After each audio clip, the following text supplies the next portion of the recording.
धन्यवाद साथियों आपका इतना इस केस को कवर करने के लिए। जिस तरह से इस केस के बारे में मुख्यमंत्री ने अपनी सभा में और टेबल पे 3 बार जो हाथ मार मार के कहा है कि बर्खास्त नहीं करेंगे, बर्खास्त नहीं करेंगे, बर्खास्त नहीं करेंगे, तो हम सीधा सीएम साहब को ये कहना चाहते हैं कि ये जो केस है ये हम बिल्कुल लड़ेंगे और ये आपको करना पड़ेगा, ये आपको करना पड़ेगा और इसको हटाना पड़ेगा। तो ये एक संदेश आपके माध्यम से हम वहाँ पहुँचाना चाहते हैं। पीछे हम औरतों के मामले में या यौन शोषण के मामले में छोटी छोटी बच्चियों के साथ जो रहा है, जनवादी महिला समिति बिल्कुल समझौता करने के लिए नहीं है। लड़ेंगे, हम लड़ेंगे और जीतेंगे। आज हम इस प्रेस वार्तालाप के माध्यम से ये कहना चाहते हैं कि आप लोगों को जो तकलीफ़ दी, आपको बुलाया हमने कि आपको पता है कि भी हम ये जो हस्ताक्षर अभियान चलाए हुए हैं और हरियाणा में जो बीजेपी सरकार है और चाहे देश में है कि ये नारे तो बड़े बड़े पूरे देश का हरियाणा में ये इसमें पानीपत से शुरुआत की थी कि बेटी बचाओ और बेटी पढ़ाओ का नारा दिया था। लेकिन आज हम ये कहना चाहते हैं कि इन्हीं से खतरा हो गया है कि आपको पता है कि हर जगह छोटी बच्चियों से लेके बड़ी महिला के साथ भी कहीं भी सुरक्षित नहीं है। और ख़ासकर खिलाड़ी लड़कियां जो खेल में प्रतिभावान और लड़कियां हैं जो इतने भारी भरकम मेडल लेके आती हैं, देश और दुनिया में हरियाणा की बेटियां नाम करती हैं, पूरे देश की बेटियां नाम करती हैं। आज उन्हीं बेटियों को रेप से न्याय के लिए भीख मांगनी पड़ती है और न्याय नहीं मिल रहा है। आपसे वो दिल्ली के अंदर जंतर मंतर पे विनेश फोगाट और साक्षी मलिक तमाम लड़कियों ने आया रखा और वो कमेटी के नाम पे गुमराह करके और आज वहीं दबा दिया गया। और आपको पता है कि ये जो हरियाणा में जो लड़की एथलीट है, जूनियर कोच है शिक्षा डागर, कि उसके साथ हरियाणा के जो खेल मंत्री हैं और एसोसिएशन के प्रधान भी हैं संदीप सिंह, उनके द्वारा छेड़खानी की जाती है, उसकी साथ यौन शोषण का प्रयास किया जाता है और वो विरोध करते हुए वो लड़की के कपड़े फट जाते हैं और वो किसी तरह वहाँ से निकलती है। उसने बुलाया था संदीप डागर ने अपने ऑफिस में और जगह भी ऐसी चुनी थी जहाँ पे सीसीटीवी कैमरे ना हो और उससे जब बातचीत की गई, जिस ढंग से उसने जो विरोध किया तो उसके साथ संदीप डागर ने जो हाथापाई और जो बदतमीजी उसका जो साथ जो यौन शोषण का प्रयास किया गया, कपड़े तक फट गए, इससे ज़्यादा वो क्या सबूत देंगे। और उसने बहुत विरोध करते चिल्लाते हुए बाहर निकली और ये जुलाई की घटना आप सबको पता है। लेकिन उसने जब बताया तो उसको सब ने, उसकी वीडियो आप सब लोगों ने देखी है, सब ने कहा कि आपका कैरियर चौपट हो जाएगा, सत्ता से सीधी टक्कर है, आप सत्ता से नहीं लड़ पाएंगे, इसलिए आप अपना मुंह बंद कर लीजिए, आपकी ज़िंदगी जा सकती है। और फिर भी वो लड़की ने हिम्मत करते हुए अल्टीमेटली की उसकी कि मेरा मन ही नहीं माना कि मैं इसको बर्दाश्त कर पाऊँ, क्योंकि शिक्षा डागर का परिवार है वो एक फ्रीडम फाइटर परिवार है। उनके दादा नाना फ्रीडम फाइटर रहे हैं, उनके फादर हैं वो एजुकेशन से हैं, प्रिंसिपल रिटायर हैं। उन्होंने कहा नहीं, जब हम देश की आज़ादी के लिए लड़ सकते तो हम अपनी इज्जत बचाने के लिए, न्याय के लिए नहीं लड़ेंगे। और फिर हिम्मत करके वो 29 दिसंबर 2022 को अपनी प्रेस कॉन्फ्रेंस करके वीडियो के माध्यम से हम सबको पता चला कि ऐसे ऐसे खेल मंत्री द्वारा इस जूनियर कोच के साथ जो यौन शोषण का प्रयास किया गया है। तो 31 दिसंबर 2022 को FIR लॉज हो जाती है और उसकी आज तक संदीप है जो खेल मंत्री की जिम्मेदारी थी, मंत्री पद से नहीं हटाया गया है, उसको बर्खास्त नहीं किया गया है, उसको जेल में नहीं डाला गया है और उसमें जो धाराएं लगी हैं वो बेलेबल नहीं है, उसके बावजूद कोई गिरफ्तारी नहीं है और बल्कि रेप की धारा नहीं जोड़ी गई, जबकि लड़की के जो बयान है शिक्षा डागर के, उसके बयान के अकॉर्डिंग रेप की धाराएं जोड़ी जानी चाहिए थी, रेप करने का प्रयास किया गया। अरे भाई, वो उसने हिम्मत करके अपने आप को बचा पाई, वो ऐसे परिवार से थी और क्या कमी रहेगी उसके अंदर जब रक्षक ही भक्षक बन जाए कि ये खेल मंत्री ऐसे करता है। तो रेप का जो प्रयास किया वो अपने आप को बचा पाएगी, वो धारा नहीं जोड़ी गई है।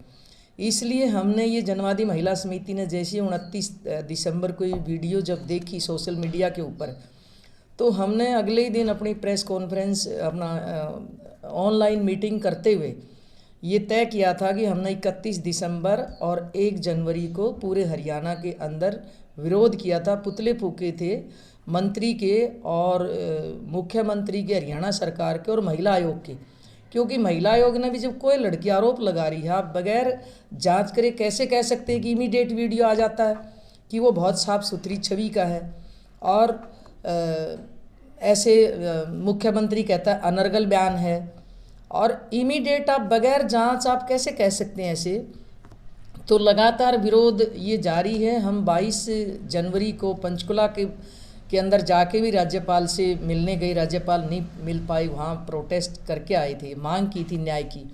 उसके बाद ये 10 फरवरी को झज्जर के अंदर भी प्रोटेस्ट किया, जिसमें जनवादी महिला समिति, न्याय संघर्ष समिति है, जिसमें कर्मचारी, रिटायर्ड कर्मचारी, मजदूर संगठन है, किसान हैं, SFI पढ़ने वाले छात्र हैं, यूथ है, सब लोग उसमें, नागरिक मंच हैं, सब ज्ञान विज्ञान समिति सब शामिल हैं उसके अंदर। और क्योंकि हमने झज्जर में इसलिए भी किया था कि ये झज्जर में फतेहपुरी गांव पड़ता है इस लड़की का, और झज्जर से ही जो बीजेपी का राज है, आज बीजेपी के राज्य के अध्यक्ष ओम प्रकाश धनखड़, लेकिन आज तक न्याय नहीं मिला। फिर 4 फरवरी को ओम प्रकाश धनखड़ के वारणाग भी प्रोटेस्ट किया गया न्याय की मांग को लेके, उसका परिवार भी शामिल है, न्याय की भीख मांग रहा है, लेकिन ज्ञापन लेने नहीं आते और वो उनके साइन बोर्ड पे ज्ञापन चिपका के। हमने ये वहाँ से ही 10 फरवरी को आह्वान किया था कि हम हस्ताक्षर अभियान है चलाएंगे। अलग अलग जन संगठनों ने, जनवादी महिला समिति ने, हमने ये हस्ताक्षर अभियान पूरे हरियाणा में सभी ज़िलों में चलाया। और हमने हिसार के अंदर भी जैसे हमारा 5000 का जिम्मेदारी लगी थी, और हमने 5000 से ऊपर ये न्याय की मांग को लेके हरियाणा सरकार के खिलाफ अपना हस्ताक्षर अभियान है ये हमने चलाए। यहाँ पे हिसार के अंदर हमने गवर्नमेंट कॉलेज हैं, जाट कॉलेज है, लघु सचिवालय है, कोर्ट है, ये जवाहर नगर है, HAU के 4 नंबर गेट पे, अनेक पार्कों में, क्रांति नगर, ये कृष्णा नगर, हम जहाँ पे यूनिट 70 पे से लेके और सार्वजनिक बस स्टैंड पे भी हमने सार्वजनिक स्थानों पे, स्कूल कॉलेज, जहाँ था कि एक संदेश जाए लोगों से बात करते हुए 5000 से ऊपर ये हिसार से हस्ताक्षर करवाए हैं। जनवादी महिला समिति ने ये 21 फरवरी की डेट है वो मांगी थी राष्ट्रपति महोदय जी से, लेकिन वो डेट उन्होंने दी नहीं, आगे फॉरवर्ड इधर उधर खेल मंत्रालय को वो कर दिया उन्होंने। तो अब हमारा ये राय बनी सबकी कि हमारी मीटिंग थी अभी 2-4 दिन पहले कि हम अभी 27 तारीख को दिल्ली जाके राष्ट्रपति की, राष्ट्रपति के नाम है हमारे जो हस्ताक्षर है, सभी ज़िलों से हमारा प्रतिनिधि मंडल है वो दिल्ली जंतर मंतर के ऊपर जाएगा और धरना देंगे वहाँ पे। और वहाँ के माध्यम से हमने टाइम भी दिया हुआ। अलग बात है कि आज की सरकार किस तरह की है कि वो धरने की, मिलने की जगह और टाइम देती है नहीं। हमने रिटर्न में भी उनको समय भेजा, हम आपको व्हाट्सअप कर सकते हैं। तो ये 27 तारीख को जनवादी महिला समिति और जो भी न्यायप्रिय लोग हैं वो हम अपने हस्ताक्षर अभियान है जाके दिल्ली के अंदर सौंपेंगे और हम मांग करेंगे कि न्याय चाहिए। आज तक चालान पेश नहीं किया है, जबकि 90 दिन के अंदर चालान पेश करना होता है। लेकिन अगर 90 दिन के अंदर आप कोई चालान पेश नहीं करते इतने गंभीर मामले में, तो इससे अंदाज़ा लगा सकते हैं, क्योंकि हरियाणा सरकार ने और ख़ासकर खट्टर ने एडी चोटी का जोर लगा रखा है कि मैं रेपिस्ट को कुछ भी नहीं होने दूंगा। मैं 26 जनवरी को गणतंत्र दिवस पे रेपिस्ट से पेवा में झंडा फहराऊंगा, मैं उसको विधानसभा में बुलाऊंगा। और विधानसभा में जब विपक्ष आके बात करता है कि भी रेपिस्ट मंत्री है और आप उसको भाई कैसे इस पर कार्रवाई नहीं, क्योंकि सबसे पहली जिम्मेदारी बनती है जो जितना बड़ा जिम्मेदार उस पर ज़्यादा बड़ी कार्रवाई होनी चाहिए और जल्दी होनी चाहिए। तो बहुत ही शर्मनाक है। आज हिसार में भी आए हुए हैं GJU में, अब पूरे हरियाणा में देखोगे और ख़ासकर हिसार में तो HAU GJU बीजेपी की एक कार्यशाला अड्डा बना दिया कि वहाँ पे जो पढ़ने वाले, जो शोध करने वाले लोगों के लिए जगह नहीं है कि बीजेपी की जय बोलो। आज भी आए हुए और वो खट्टर, अब इनसे कोई पूछने वाला हो कि कैसे विधानसभा में कह रहे हैं कि इस्तीफा नहीं लूँगा, नहीं लूँगा, नहीं लूँगा। इतनी बहुत ही जाहिलपूर्ण उनका व्यवहार, इतनी बेशर्मी के साथ, गैर जिम्मेदारी के साथ बात करते हैं। तो आप देखिए, एक तरफ इनके ओम प्रकाश धनखड़ हैं, वो ये कहते हैं कि भाई मेरे बार नागा धरना क्यों दे रहे हो, ये तो राजनीति है। अरे भाई, न्याय के लिए को लड़ रहा है, राजनीति करे तो ऐसी राजनीति हम न्याय के लिए करेंगे। और एक तरफ वो कह रहा है कि 11 और 12 फरवरी को उनकी स्टेट की मीटिंग होती है बीजेपी की भिवानी के अंदर। एक कहता है कि भाई मैंने तो उसको इनवाइट ही नहीं किया। आप देखिए कि खट्टर विधानसभा में बुलाएगा, उसको बचाएगा, और वो कह रहे कि मैंने, ये दोकली भाषा बोलते हैं। ऐसी कहीं कोई भी आंदोलन हो, एक को एक कुछ बोलेगा, एक कुछ बोलेगा, एक भाषा नहीं है कि लोग नाराज़ हों तो उनको वो मना लेंगे और इधर किन्हीं को खुश करना है तो वो मना लेंगे। और कोई बेटियों के साथ, अब आप देखते हैं कि ये हिसार के अंदर वो नेपाली बच्ची है, अगर खट्टर की ये महिला आयोग की सरकार की ये भाषा होगी तो आपकी बेटियां, आपकी बहन, आपकी खिलाड़ी बेटियां को सुरक्षित रह सकती क्या? उसी की देन है कि भी जब मंत्री ऐसे काम करेंगे तो अपराधियों को और हौसले बुलंद होते हैं।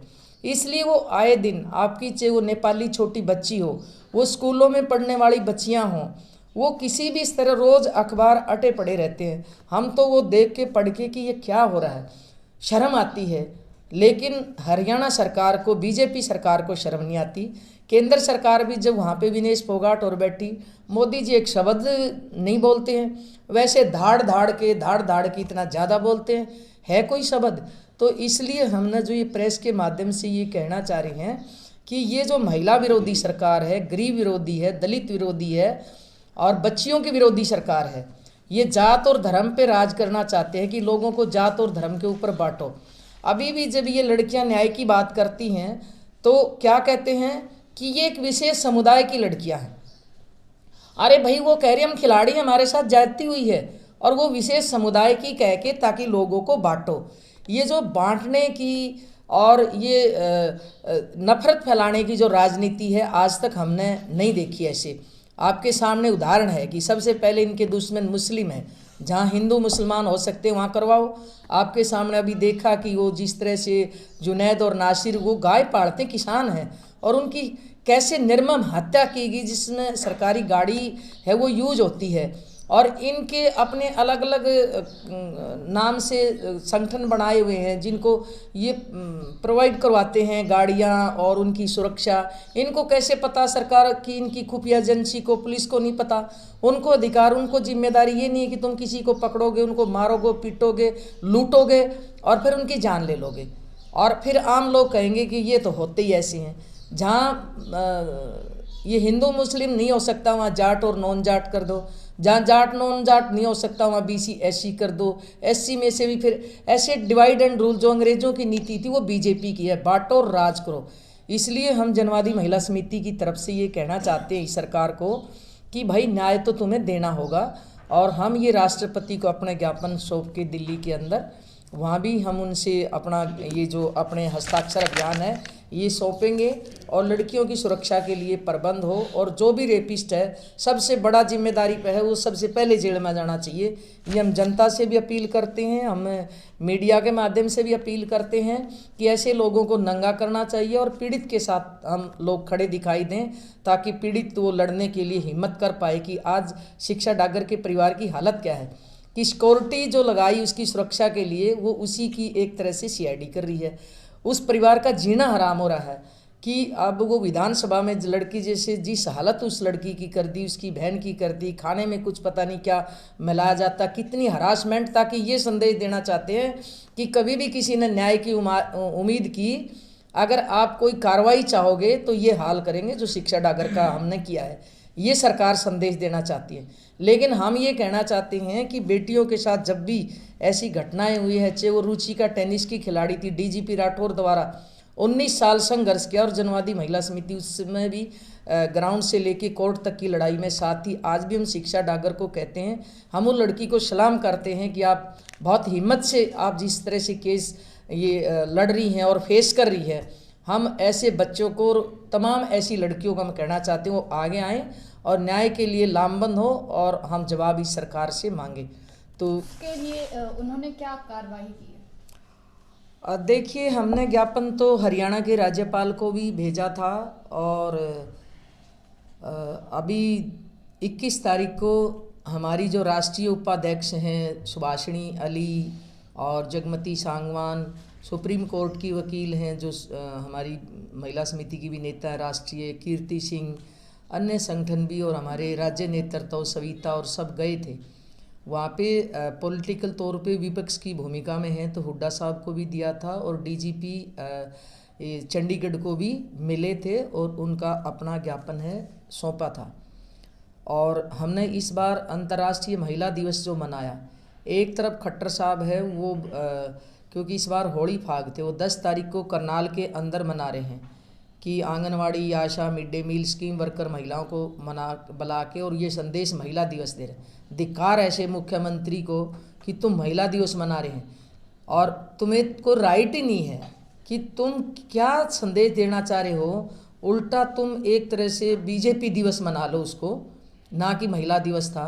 दूसरी तरफ करनाल के अंदर जनवादी महिला समिति और आम जो न्यायप्रिय जो लोग थे, न्याय संघर्ष समिति है, वो पैरेलल में उसका विरोध कर रहे थे कि ये बेटी बचाओ बेटी पढ़ाओ एक धोखा है और तुम जवाब दो मुख्यमंत्री। राष्ट्रपति को आप ज्ञापन दो ये देने जाओगे? हाँ जी, देने जाओगे। हाँ जी। अगर वहाँ से भी न्याय नहीं मिलता है, जिस प्रकार से भी माहौल चल रहा है कि राज्यपाल चुप है, राष्ट्रपति भी चुप है, या कोर्ट भी जिस प्रकार से उनका रवैया आ रहा, अगली कार्रवाई क्या रहेगी आपकी?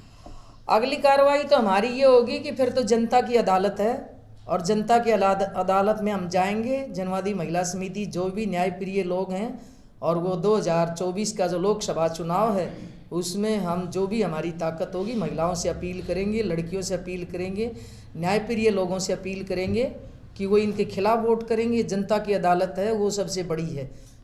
हाँ, मैं ये कह रही थी कि आप पूछ रहे हैं कि हम क्या करेंगे। बिल्किस बानो के केस में भी इन्होंने ऐसे किया था, उनको सम्मानित किया था क्रिमिनल को, लेकिन कोर्ट से थोड़ी सी राहत अब उस केस में मिली है। तो आस होती है एक न्याय मिलने की और उस प्रक्रिया में हम लग रहे हैं। 29 तारीख को हम एक काला दिन मनाएंगे जब वो उधर कोर्ट में अपना पेश करेंगे अपना, तो उस दिन हम काला दिवस मनाएंगे और हिसार की सभी महिलाएं काले कपड़े पहन के और मोमबत्ती लगाएंगी। क्रांति मान चौक से लेके पारिजात चौक पे लगाएंगी। ये जो केस है संदीप वाला मामला, ये ताकतवर लोगों के साथ लड़ना है और इसमें हम आम लड़कियों को, महिलाओं को, कॉलेज की लड़कियों को वो शामिल हैं। ये हस्ताक्षर कॉलेज की लड़कियों के किए हुए हैं, यूनिवर्सिटी में किए हुए हैं, पार्कों में। तो ये हमें आम लोगों का साथ है, इसलिए हम इस केस में बहुत अच्छी भूमिका निभा के जीत हासिल करेंगे।